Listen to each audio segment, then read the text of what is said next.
Di antara perkara lain yang membuat kita cinta kepada Nabi, kita harus mengetahui jasa Nabi kepada kita. Semakin orang berjasa sama kita, kita semakin cinta kepada dia. Dan itu sudah tabiat manusia. Ya. Apa kata seorang penyair? Ahsin ilan nasi tasta'bid qulubahum.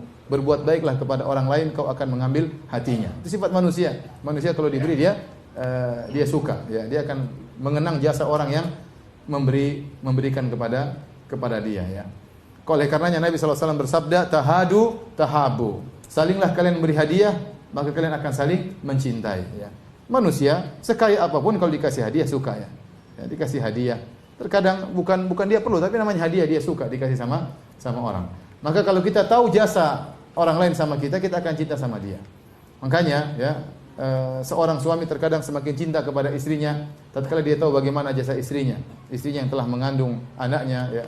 Kemudian repot mengurus anak-anaknya, ya, yang telah menyiapkan makanan baginya, yang mengurus rumah tangga. Ketika dia mengenang jasa istrinya, dia semakin cinta kepada istrinya. Jadi kita bisa mencintai seorang dengan mengenang jasa yang dia berikan kepada kita.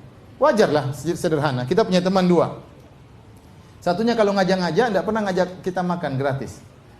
Satunya kalau ngajak selalu traktir kita gratis. Kita cinta yang mana? Teman-teman. Ada kita punya teman dua, teman dekat. Satunya kalau ngajak, ayo kita makan, ayo Firanda makan. Saya makan suruh bayar sendiri. Satunya kalau ngajak makan, makan, dibawakan, terus dia bayarin. Kita cinta yang mana? Yang kedua, wajar otomatis manusiawi. Ya.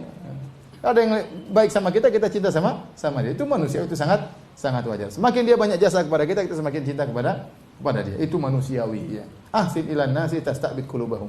Berbuat baiklah kepada manusia, kau akan mengambil hatinya. Nah, jasa yang paling besar bagi kita di alam semesta ini jasanya Nabi Shallallahu Alaihi Wasallam.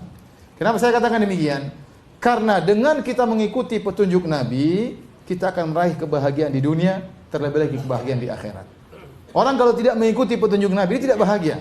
Semakin dia menjalankan syariat Nabi, semakin menjalankan sunnah Nabi, dia semakin bahagia.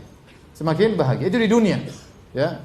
Orang beriman pasti sudah merasakan keindahan hidup di dunia, kebahagiaan. Makanya Ibnu Taimiyah mengatakan inna fid dunya jannatan man lam yadkhulha lam yadkhul jannatal akhirah. Oh kama qala. Sungguhnya di dunia itu ada surga. Barang siapa yang tidak masuk di surga tersebut, dia tidak akan merasakan surga di akhirat. Artinya apa? Seakan-akan Ibnu Taimiyah mengatakan orang yang beriman, menjalankan sunnah Nabi, bertakwa kepada Allah, dia pasti bahagia. Dia merasakan surga di dunia sebelum dia merasakan surga di akhirat. Nah, kalau kita mengenang jasa Nabi yang satu poin ini, di mana Nabi SAW diusir oleh kaumnya, dikatakan sebagai pendusta, dikatakan sebagai dukun, dikatakan sebagai penyihir, ya, dilukai oleh kaumnya, diusir dari kampung halamannya. Semuanya Nabi jalani demi kita, agar kita bisa merasakan indahnya Islam. Ya. Agar kita bisa merasakan indahnya Islam. Kalau kita melihat perjuangan Nabi yang tidak pernah berhenti, nanti kalau antum belajar sirah Nabi, antum tahu Nabi tidak pernah istirahat. Sejak Allah berkata kepada dia, "Qum fa'anzir." Bangunlah, beri peringatan. Nabi tidak pernah beristirahat sampai dia meninggal dunia.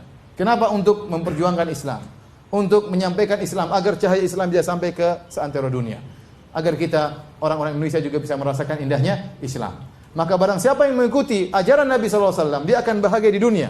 Terlebih-lebih ternyata di akhirat dia akan meraih kenikmatan abadi yang selama-lamanya, dan dia akan terselamatkan dari kesengsaraan hati di dunia, dan juga akan terselamatkan dari kesengsaraan abadi di akhirat. Barang siapa yang tahu jasa ini, dia tahu bahwasanya jasa Nabi lebih daripada jasa orang tuanya.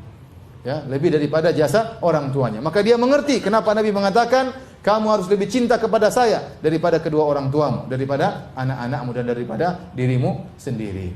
Jadi tidak mungkin kita bisa mengenal jasa Nabi kecuali kita belajar sirah Nabi sallallahu alaihi wasallam, sehingga kita bisa lebih cinta kepada Nabi dengan cinta yang sesungguhnya.